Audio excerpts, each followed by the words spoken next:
നാളെ പടച്ചിറപ്പിന്റെ ദർബാറിൽ കത്തിച്ചൊലിക്കുന്ന സൂര്യനെ തലയ്ക്ക് മീത് നിർത്തിക്കൊണ്ട് അള്ളാഹു വിചാരണ ചെയ്യുന്ന ഘട്ടത്തിൽ പ്രയാസം അനുഭവിക്കുന്ന രണ്ടാമത്തെ വിഭാഗം ഏതെന്നറിയുമോ?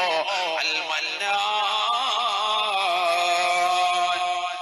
ഈ ദുനിയാവിൽ സ്വതക്ക ചെയ്തിട്ട് എടുത്തു പറയുന്നവനാണ്, പാവങ്ങളുടെ കണ്ണീരൊപ്പിയിട്ട് എടുത്തു പറയുന്നവനാണ്, കടം വീട്ടാൻ വേണ്ടി പ്രയാസപ്പെടുന്നവന്റെ കടം തീർത്തു കൊടുത്തിട്ട് ഞാനാണ് അവന് കടം തീർത്തു കൊടുത്തത് എന്ന് 10 പേരോട് വിളിച്ചു പറയുന്നവനാണ്.